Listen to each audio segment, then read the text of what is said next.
The main problem for any content creators when filming outdoors, and that includes myself, is to get good and stable footage. And that normally involves having a tripod. And you don't want to be lumping around a heavy tripod like all those video tripods, but you don't want to have a tripod that is too lightweight and flimsy like most DSLR tripods. And this is where this tripod from Freewell comes into play, because this tripod gives you the functionality of a video tripod, but the weight and size of a DSLR tripod. And this video is not for people that are filming in a studio where you can afford to have a heavy-duty tripod because the camera is not gonna be moving a lot. This video is for people that they need to film outdoors, out and about, and they want something good, lightweight, and reliable.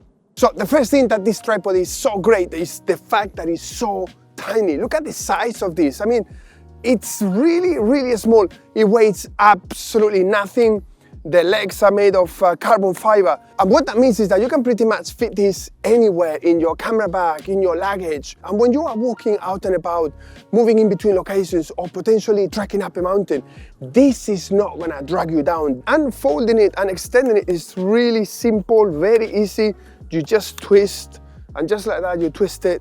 And look how quickly I can put this on the ground. And one thing that I always struggle, especially with DSLR tripods, not so much with video tripods, because video tripods, you can easily compensate for any unevenness on the ground. You can unlock this lever here, and then you can set the horizon correctly because you have complete full control with this swivel ball mount. And I cannot stress enough how good this swivel ball head is, because I've struggled with this forever with these type of tripods.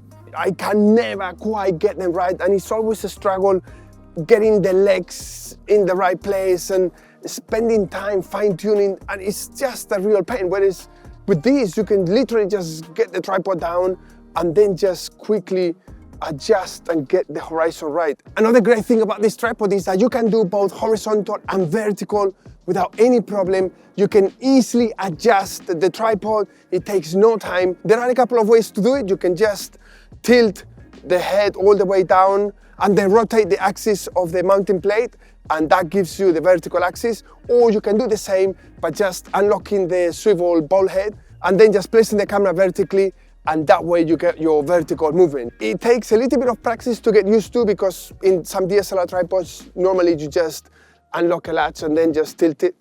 But you know, once you do it a few times, it's a matter of seconds, really. This thing, when you lock it, is going nowhere. And the thing is, with DSLR tripods, once you start adding pressure, you know that that head is gonna go. And I've had so many of these tilting twist handles break on me or give way, and then it's a real problem because many of them, they don't have this as a spare part.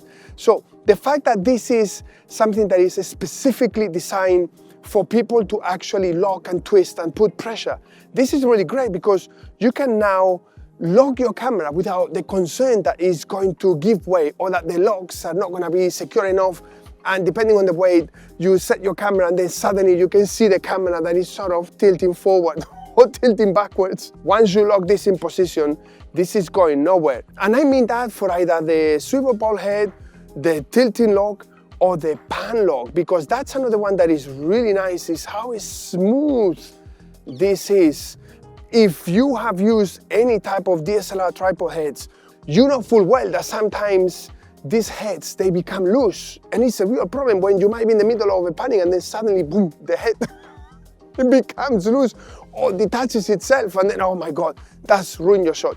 This one is really nice because once you screw it, it's solid, it's not moving, it's not going anywhere, but then you unlock this latch and you release a little bit of the tilting mechanism and you get really nice motion. It's almost like a fluid head, and given the size and weight of this tripod, the fact that you can move this tripod almost like a fluid head, it's not quite like a fluid head, but it does feel very smooth, and I would have no problem to do any movement, whether it's tilting, panning. And the tripod has a couple of really nifty tricks that shows that someone has actually put some thought into this. So for instance, the base plate. There is nothing special about this base plate. It's pretty much like any other base plate out there. But this base plate doubles up as a smartphone mount. It's really cool because sometimes you forget things and you might arrive on location and realize that you got there with all your equipment, but you don't have a base plate, and it has these really clever grooves that allows to mount it onto the tripod itself. Again, a very silly piece of equipment that has a very good functionality. You have 3/4-inch threads on the tripod itself to mount accessories. So you have one on the base plate and two on the actual tripod itself, close to the pan axis. And this is fantastic if, for instance, you want to have a power bank to power the camera, or a pocket camera, or whatever camera that you're using, or you might be filming with a camera and then you want to have a smartphone filming at the same time. You got mounting mechanisms. Maybe you want a monitor, and rather than mounting it on the camera itself that is adding weight at the top, you can have it on the actual tripod itself. A couple of other features that I really like about this tripod is that, for instance, one of the legs can turn into a monopod, and that's gonna give you additional flexibility. And it's just as simple as looking for the leg that has the padlock designs, and then you just unscrew it. And just like that, you got a monopod, and that's gonna give you a lot of flexibility. And if you want to have the head on it, you can just unscrew it and mount it on top. And if the monopod is not high enough, you can literally unscrew the bottom end where the hook is, remove the center column, and then screw it onto the monopod. That's more than enough for anybody. And this hook also doubles up as a tool if you want to remove the center column and make it shorter. Honestly, someone has put a lot of thought into this tripod. Another thing that is really nice is, for instance, you have this clip that you can either leave on or remove. That's entirely up to you. You can attach an Airtag and track your tripod wherever it is that you go. So for instance, if you put this in your luggage, you can track it. If you go trekking and maybe sharing equipment with other people, and maybe someone loses the tripod, you don't know where the tripod is, well, you can track it with Airtag. I mean, that's something that is not for everybody. Most people probably won't need it.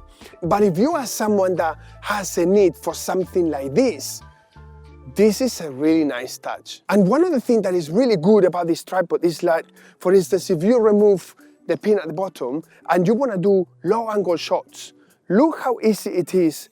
You remove this center column and then you fit it looking down, you lock that, and just like that, you can do low angle shots. And if for some reason you might be doing something that you need to mount the tripod in a weird angle because maybe you are out and about and you got rocks or a bench or anywhere, you might need to extend this. You got the flexibility, and then you just release the pan axis and the tilt, and you can get a really nice and smooth low angle shot. Are there any negatives because the perfect piece of equipment doesn't exist? And this one isn't either. And the main issue that I have is with the actual base plate, because as nice as it is, mounting and unmounting, whether it's a camera, a smartphone, it's a real pain because of the actual screw mechanism that it has. You need like a flathead screwdriver, or in my case, I'm lucky enough that all my camera cases are from a small rig, and I have this portable little round mini screwdriver. I don't know how you want to call it. So it's fairly easy for me. But if I didn't have those, it would be a real pain. This is a DSLR tripod base plate. It has this small little plastic latch or lever, whatever you want to call it, and you can unscrew and screw it, and then you flat it and it goes onto the base plate, and it's just very quick and easy. So I think there is room for improvement here. And also the locking mechanism, when you mount the tripod, you have to turn it and twist it. But a DSLR tripod, you got this latch that you release and the camera pops off, and then you lock very quickly and the camera is secure there. And I think if they had implemented something like this, it would have been a lot nicer. You could argue that the screwing mechanism gives you more stability, but I have never had a camera coming off a DSLR tripod head. So I think the base plate is the one area that, even though it's really functional, there is certainly room for improvement, in my opinion.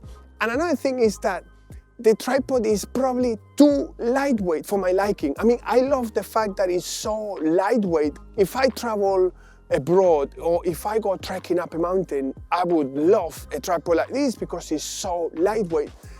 but I just wish they could have done it a little bit beefier. I would happily trade a little bit of the size for a little bit more meat on the bone, if you know what I mean. So who do I think this tripod is good for? Well, if you're a content creator filming with small compact cameras, with smartphones, with pocket cameras, with anything that is not large, this tripod is really good. It's very well made, very good materials. To me personally, this would be something that I would invest on because it gives me something that no other tripod gives me. Now, the question is whether that translates to you, and that's something that only you can decide.